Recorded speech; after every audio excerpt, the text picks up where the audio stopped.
お侍様、私をお願いです。残念だ。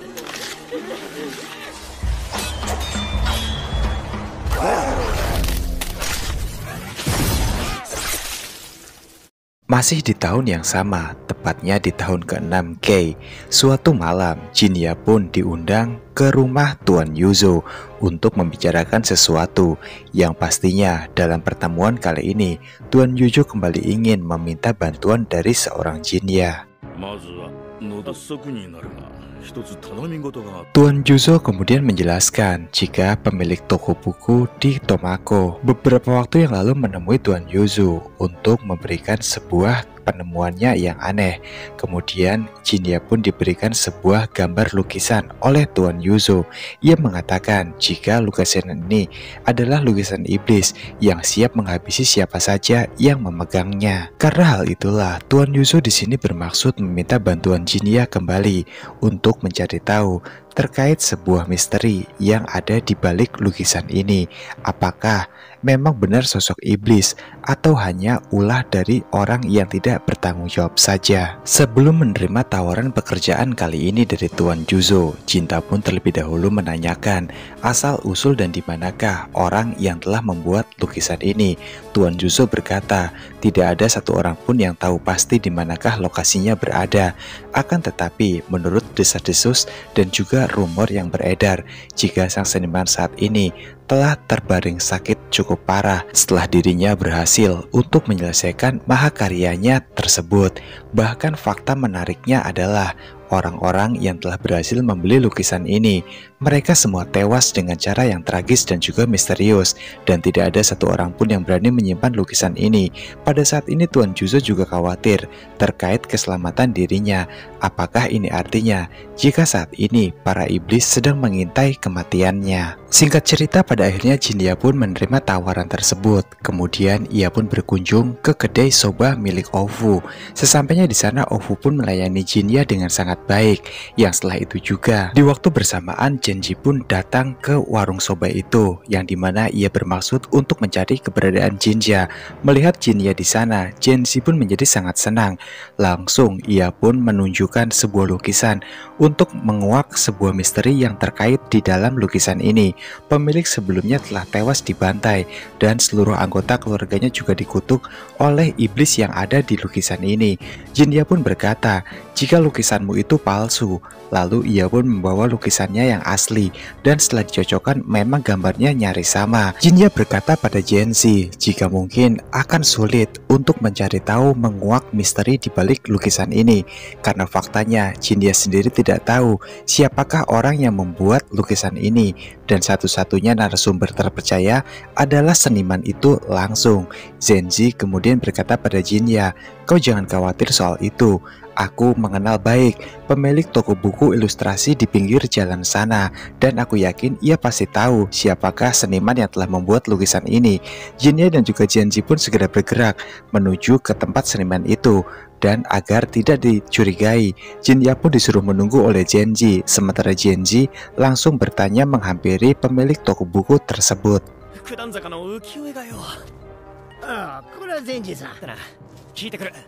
Sesuai dengan rencana mereka berdua, Genji kemudian langsung bertanya pada pemilik toko buku terkait sebuah lukisan iblis, yaitu Ukiyo-e Gudanzaka. Singkat cerita, pada akhirnya pemilik toko buku itu pun dengan senang hati memberitahu siapakah seniman yang telah membuat lukisan terkutuk itu. Jinnya yang telah diberitahu oleh Genji terkait keberadaan sang seniman, ia segera bergerak menuju ke rumah seniman tersebut. Sesampainya di sana, Jinnya kemudian langsung memanggil pemilik dari rumah itu, yang ternyata bernama Tuan Sagadosu. Dosu kemudian menyuruh Jinnya untuk segera masuk, dan di sini ia pun terkesan dengan kesopanan dari seorang samurai yang berkunjung ke rumahnya. Jinnya juga bertanya, Anda sedang sakit apa? Dosu kemudian menjawab, aku tidaklah sakit, hanya saja seiring berjalannya waktu, aku tidak sekuat dulu. Jinnya kemudian bertanya pada Tuan Dozu terkait asal-usul dari lukisan iblis yang selama ini rumornya sangat terdengar di kalangan masyarakat. Terlebih lagi kenapa ada tulisan Gudanzaka di lukisan itu. Tuan Dosu kemudian secara perlahan menjelaskannya pada Jinya. Pada suatu hari, ada seorang sahabat baik dari Tuan Dosu, seorang samurai bernama Motoharu dari desa Kadono, yang dimana dikala itu sebagai seorang penjaga Miku, ia pun selalu rutin untuk datang berkunjung ke rumah sahabatnya yaitu Tuan Dosu. Mendengar kata desa Kadono, Jinya kemudian berkata pada Tuan Dosu, "Bisakah kau ceritakan lebih banyak tentang orang yang bernama Motoharu itu? Karena kebetulan aku juga berasal dari desa Kadono dan Motoharu yang kau sebutkan adalah ayah angkatku." Semakin mendetail, Tuan Dosu pun langsung menceritakan terkait asal-usul yang terjadi sebelumnya. Tepatnya terjadi 20 tahun yang lalu. Di saat itu Tuan Dosu masih sangat muda. Ia menyukai seorang gadis di desa ini. Gadis itu dikenal sebagai gadis yang pendiam dan juga sangat angkuh pada siapapun. Namun rasa cinta itu semakin lama semakin tumbuh, hingga pada akhirnya Tuan Dosu pun berhasil membawa gadis itu untuk datang ke rumahnya, melihat ia melukis. Di saat itu Tuan Dosu pun berniat untuk melukis wajah gadis cantik yang walaupun sudah berkenalan cukup lama, tapi Tuan Dosu belum mengetahui siapakah nama gadis ini, karena memang gadis ini tidak pernah memberitahukan siapakah namanya kepada semua orang termasuk Tuan Dosu itu sendiri. Dikala itu juga Motoharu sahabat baiknya pun datang ke rumahnya. Ia pun mengatakan jika ia sangat membenci seorang wanita, yaitu wanita Miku yang saat ini sedang ia jaga keselamatannya dari gangguan para iblis. Dan menurut Motoharu, jika seorang wanita Miku yang ia jaga keselamatannya kali ini lebih mirip dengan iblis daripada iblis asli itu sendiri. Tahun-tahun pun berlalu setelah itu, dan Tuan Motoharu rutin mengunjungi Tuan Dosu ke rumahnya hanya dengan satu alasan: ia ternyata diam-diam yang sudah menyukai wanita Miku itu dan meminta Tuan Dosu untuk melukis wajah cantik dari seorang wanita Miku yang saat ini sedang ia jaga. Hari demi hari pun terus berlalu dan tidak ada satu hasil lukisan pun yang dirasa cocok untuk menggambarkan wajah dari wanita itu menurut Tuan Motoharu. Tapi Dosu pun tidak menyerah begitu saja. Ia terus melukis sebaik mungkin supaya Motoharu puas dengan hasil akhir lukisannya.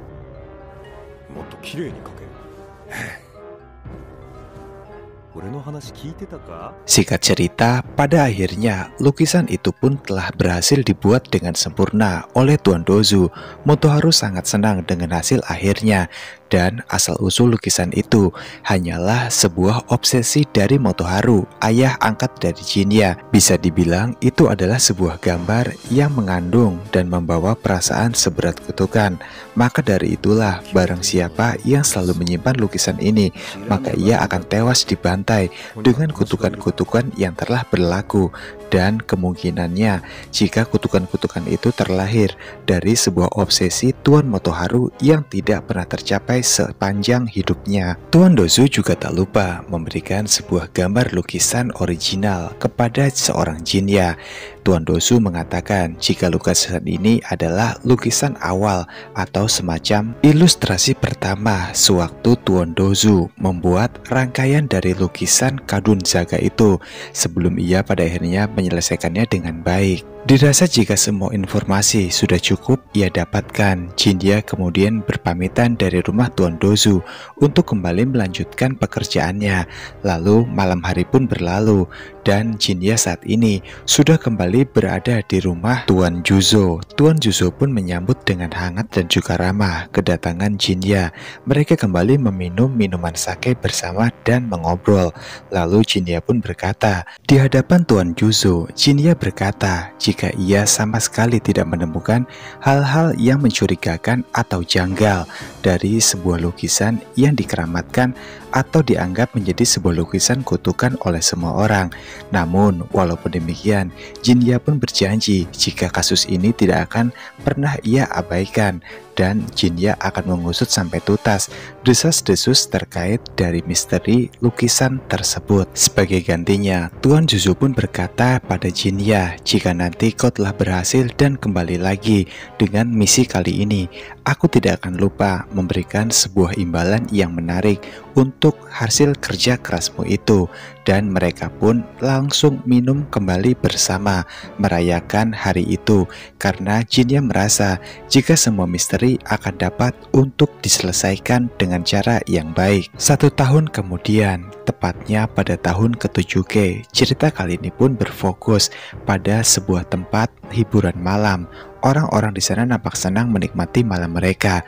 Namun di sudut jalan yang sangat gelap, ada seorang samurai yaitu Jinya berdiri di bawah pohon sakura dengan nampaknya menunggu sesuatu yang akan datang kepadanya. Lalu tak lama berselang, ada sosok iblis yang datang mendekat ke arah Jinya. Iblis ini berkata, "Aku mohon, tolong belilah aku. Aku sudah sangat menderita dan tidak ingin lagi hidup seperti ini." Namun, Jinya pun tidak berniat sama sekali untuk membeli jiwa dari iblis ini. Hingga iblis itu pun akhirnya murka dan berniat untuk menghabisi Jinya saat ini juga. Namun yang terjadi adalah Jinya yang malah membantai iblis ini menggunakan sebuah pedang katana pembantai iblis yang selalu ia bawa kemanapun Jinya pergi. 買う気はない。お侍様。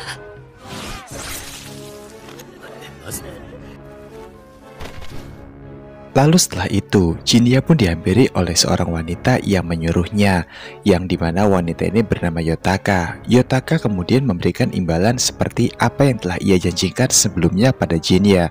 Jinya penasaran lalu bertanya, siapakah wanita iblis yang tadi ia bantai? Yotaka kemudian menjawab, jika ia hanyalah seorang wanita penghibur malam, yang dimana dikarenakan ia terkena sebuah penyakit sifilis.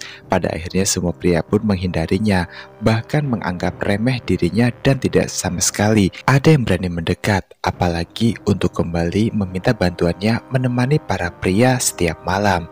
Hal itu membuat wanita itu menjadi frustasi hingga ia pun menjadi seorang wanita iblis yang membantai semua pria di bawah pohon sakura ini. Dikarenakan tidak ada lagi urusan bersama dengan Jinya, Yotaka pun kemudian segera pergi untuk meninggalkan Jinya. Ia juga berharap jika suatu hari dapat kembali bertemu dengan seorang Jinya. Keesokan harinya, Ofu dan juga Natsu mereka berkunjung ke sebuah kuil yang bernama Kuil Genruzan. Di sana situasi pun nampak ramai karena hari ini adalah hari 46.000 pemberkatan dan semua orang di sana pun nampak antusias sekali karena hari ini adalah hari yang sangat disakralkan oleh mereka. Lalu kemudian Ofu pun berkata, "Aku sangat menyesal karena Tuan Zenji tidak bisa hadir di sini." Natsu kemudian menjawab jika Zenji saat ini sedang sibuk karena banyak sekali pembeli di toko ayahnya, dan hal itu membuat Zenji pada akhirnya tidak bisa datang kemari. Lalu kemudian pada saat mereka sedang berjalan, tiba-tiba saja mereka pun dipanggil oleh seorang pedagang aksesoris. Ofu ternyata mengenali orang itu yang bernama Akitsu. Lalu kemudian mendengar nama Akitsu, Natsu kemudian bertanya pada Ofu, "Apakah kau yakin jika ia bernama Akitsu?" "Aku tahu siapakah Akitsu itu. Ia merupakan pengrajin logam terbaik yang ada di kota Kyoto." Di sini Akitsu yang mendengar perkataan dari Nona Natsu, ia pun hanya tersenyum kecil, seraya ia pun memberikan beberapa barang pada Nona Natsu. Akitsu juga menjelaskan fungsi dari barang ini. Barang ini sangat cocok sekali untuk mengutarakan cinta jika ia tidak memiliki keberanian untuk mengutarakannya langsung pada orang yang disukai oleh Natsu. Natsu pun menolak, tapi Ofu pun di sini tersenyum jika sebenarnya Ofu tahu Natsu diam-diam telah menyukai seorang Jinya. Kemudian Akitsu pun dengan murah hati memberikan sebuah barang bernama Kanzai Sumegoro atau tusuk ikat rambut, yang dimana Ofu pun dengan senang hati menerima barang itu karena ia tahu jika barang itu adalah barang langka yang asli. Tapi menurut Akitsu, jika barang itu hanyalah barang yang tidak berharga, juga sama sekali tidak ada manfaatnya bila terus disimpan oleh Akitsu. Pada akhirnya Natsu pun menerima dengan senang hati pemberian dari Akitsu tersebut. Kemudian mereka pun segera pulang ke rumah mereka masing-masing.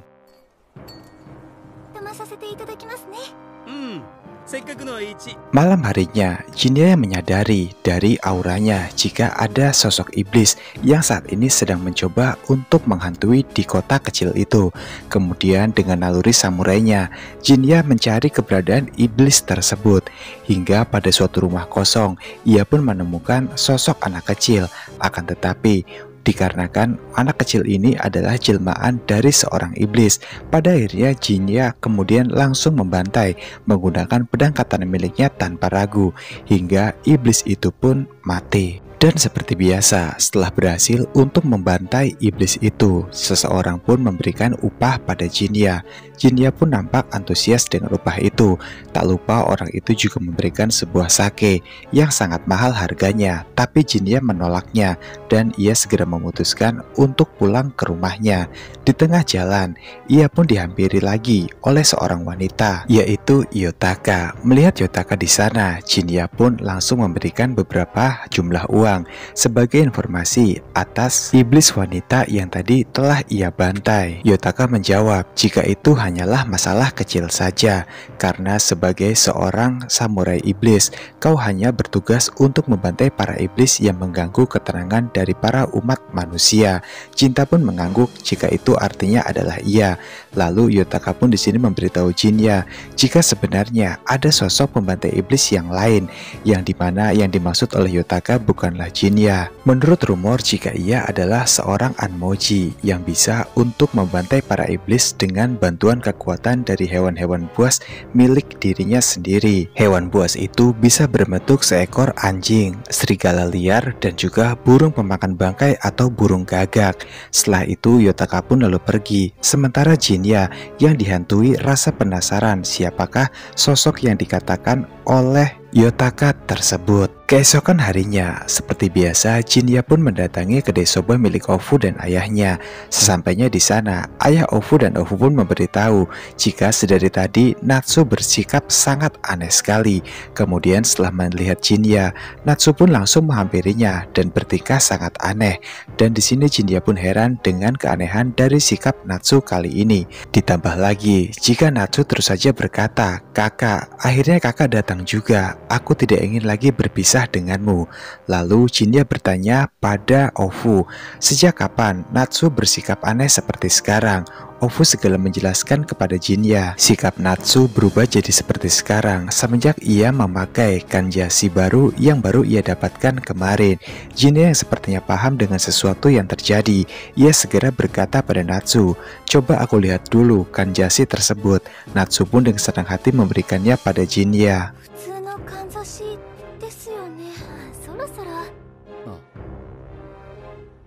Di waktu bersamaan, Zenji juga datang bersama dengan temannya ke warung soba itu, dan di sana melihat Nona Natsu yang bertingkah sangat aneh.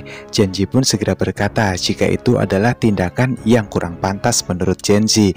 Mendengar hal itu, Natsu pun malah memarahi Zenji dan meminta Zenji agar sebaiknya tidak mengganggu dirinya saat ia sedang melakukan pelepasan rindu bersama dengan kakaknya Jinya. Kemudian Ofu menjelaskan pada Jinya dan yang lainnya jika kanjasi itu diberikan oleh sahabat dari Ofu yang bernama Akitsu. Jinya segera memutuskan untuk mencari keberadaan Akitsu tersebut, membuat sebuah perhitungan bersama dengan Akitsu dikarenakan perbuatannya yang telah membuat Natsu menjadi seperti ini.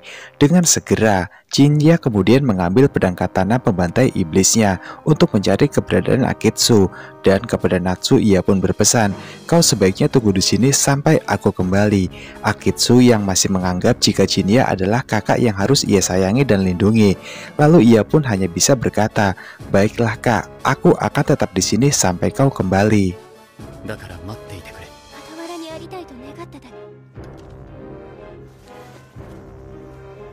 Jinya terus saja mencari keberadaan Akitsu, menanyakan tentang Akitsu kepada semua orang yang ia jumpai. Namun sayangnya tidak ada satupun dari mereka yang mengenal sosok dari Akitsu ini. Juga tidak ada yang pernah melihatnya lagi. Merasa jika pencarian hari ini terbilang sia-sia, Jinya memutuskan untuk kembali pulang ke rumahnya.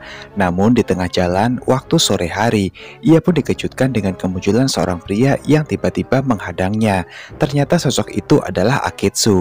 Akitsu tersenyum kepada Jinya. Dirinya juga bisa merasakan aura iblis yang sangat kuat dari seorang Jinya. Kemudian Akitsu bertanya, "Kenapa kau mencariku dari tadi?" Dan hanya ada satu alasan, iblis sepertimu mencariku, yaitu untuk kematian. Kemudian Jinya pun melirik ke arah orang itu. Lalu ia pun bertanya dengan sedikit nada yang sangat sinis, "Siapakah namamu?" Sosok itu pun lalu berkata, "Aku adalah Akitsu."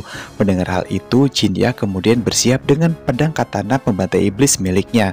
Sementara di lain sisi, Akitsu juga sudah bersiap dan langsung mengeluarkan para hewan buas sebagai bentuk tanda perang bersama dengan Jinya. Dan hewan-hewan itu adalah bangsa dari kawanan anjing iblis yang telah berhasil dijinakan oleh Akitsu dan sekarang menjadi abdinya. Kemudian Jinya pun langsung membantai dengan habis para kawanan anjing-anjing itu. Sekaligus di sini Jinya pun juga tahu jika pasti sosok pembantai iblis lain yang dimaksud oleh Yotaka di malam itu adalah Akitsu.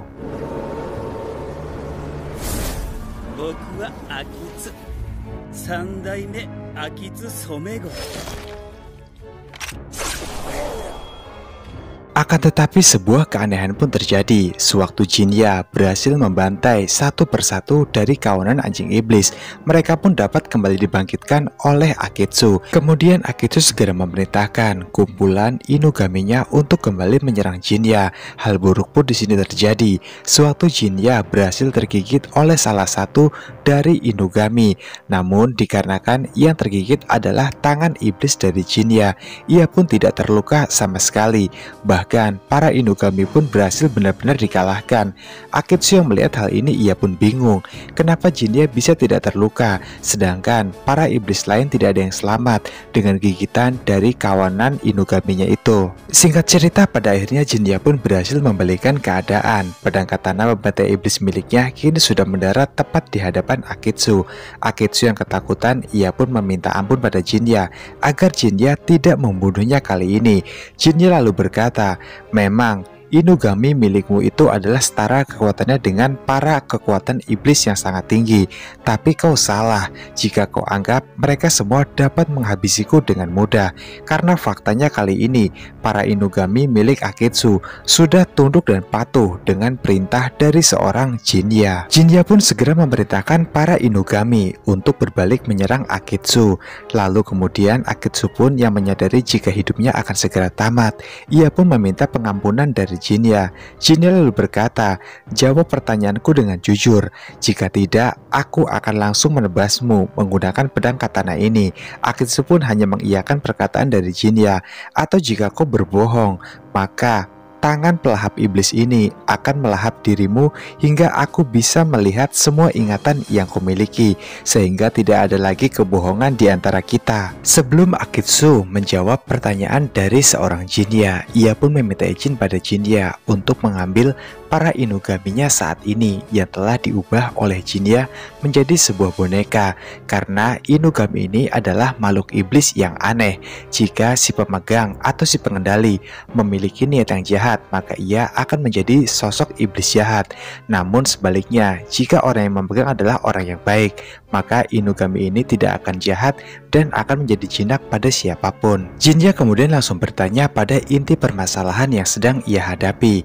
Apakah yang sebenarnya terjadi pada Natsu? Kanjasi apa yang kemarin kau berikan padanya? Karena itu dia bersikap sangat aneh padamu. Akitsu kemudian langsung menjelaskan jika kanjasi itu hanyalah barang biasa saja.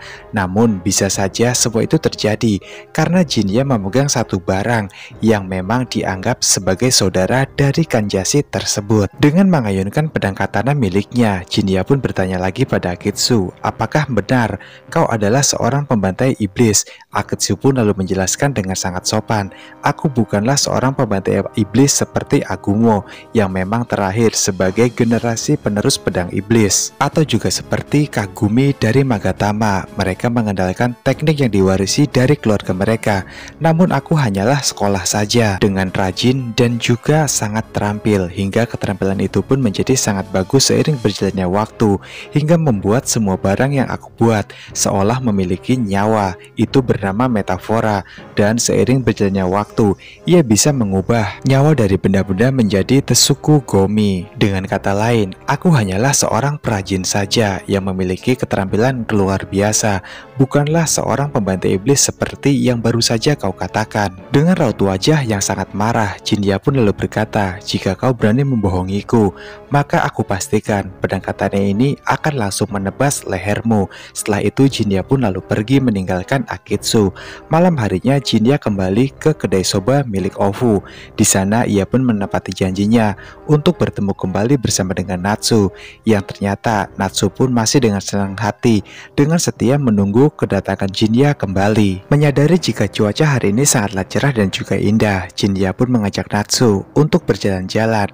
Natsu pun tentu saja tidak menolak karena menurutnya kemanapun Jinnya pergi, Natsu harus selalu berada di samping Jinnya. Lalu setelah itu juga Jinnya berkata pada Natsu, berhentilah untuk memanggilku dengan sebutan kakak karena aku sudah gagal menjadi seorang kakak yang baik. Hal itu dikarenakan Jinnya telah gagal untuk melindungi adik kesayangannya yaitu Suzune yang saat ini sudah menjadi iblis dan pergi entah kemana. Natsu kemudian langsung menjelaskan, selama bertahun-tahun aku hidup dalam sebuah kehampaan yang sangat panjang, selalu mencari keberadaan kakakku sampai waktu pun bertahun-tahun tak terasa telah aku lewati. Namun pada akhirnya hari ini, dari penantian dan juga kesabaran yang sangat panjang itu, aku berhasil juga bertemu dengan orang yang paling aku cintai. Burung tidak pernah memiliki alasan untuk meringkuk di atas bunga yang sedang mekar. Bukankah itu sebuah ikatan batin emosional antara saudara yang telah terjalin seharusnya? Mendengar ucapan itu, hati Jinnya pun menjadi tersentuh. Lalu ia pun memberikan sebuah hadiah pada Natsu karena ucapannya itu yang berhasil menyentuh hati dari Jinnya. Hadiah tersebut adalah sebuah kogai. Kemudian Natsu pun menangis. Melihat kogai itu, ia pun semakin histeris dan berkata pada kogainya itu, jika ini adalah kakakku yang sebenarnya. Lalu Natsu pun menyatukan kogai dari Jinnya dengan kanjashi miliknya, yang setelah itu terlahirlah sebuah burung cahaya yang sangat aneh sekali.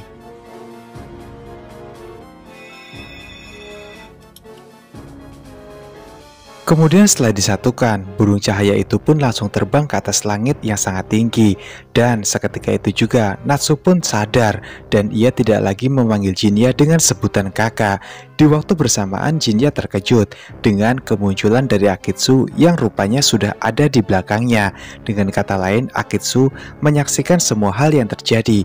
Jinnya pun bertanya sebenarnya apa yang terjadi. Akitsu mengatakan jika kogai milik Jinnya dan juga kanjashi yang ia berikan pada Natsu itu dibuat oleh orang yang sama. Mereka adalah kakak beradik yang sebenarnya karena memiliki satu tujuan dan juga diciptakan di waktu dan jam yang sama. Dan setelah bertahun-tahun lama terpisah, pada akhirnya mereka pun kini telah kembali menyatu.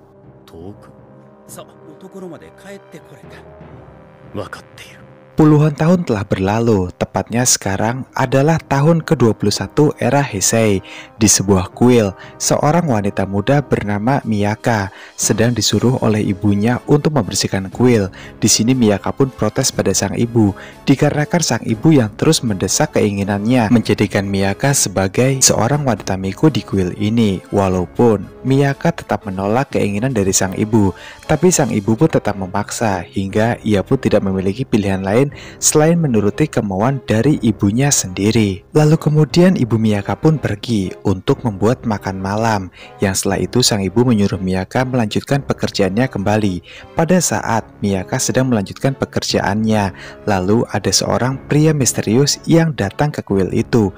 Sosok ini adalah Jinnya yang kini telah bereinkarnasi. Jinnya pun kemudian berkata pada Miyaka, apakah kau adalah wanita miku sekarang? Wanita ini pun berkata, aku bukanlah seorang wanita miku, tapi ibuku yang memintaku untuk menjadi seorang wanita miku. Jinnya kemudian bertanya, apa nama dari kuil ini? Miyaka kemudian menjelaskan jika kuil ini adalah bernama kuil Jinta. Dan dari sini Jinta pun akhirnya bersedih. Ia pun tidak menyangka perkataan ucapan dari kepala desa beberapa tahun silam, tepatnya puluhan puluhan tahun silam benar-benar ia jadikan sebagai sebuah kenyataan dan mendirikan sebuah kuil seperti janjinya dengan nama Kuil Jinta. Setelah itu Jinta pun pergi tanpa banyak bicara lagi.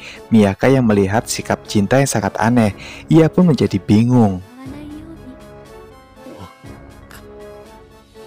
1 bulan kemudian, cerita pun berpindah pada sebuah sekolah. Di sana terlihat Miyaka pun yang melompat kegirangan karena pada akhirnya ia dapat satu kelas bersama dengan sahabat yang ia anggap sangat terbaik sekali. Lalu kemudian di tengah kesenangan itu, Miyaka pun terkejut karena faktanya ada seorang misterius yang 1 bulan lalu datang ke kuilnya. Dan orang itu ternyata adalah Jinya.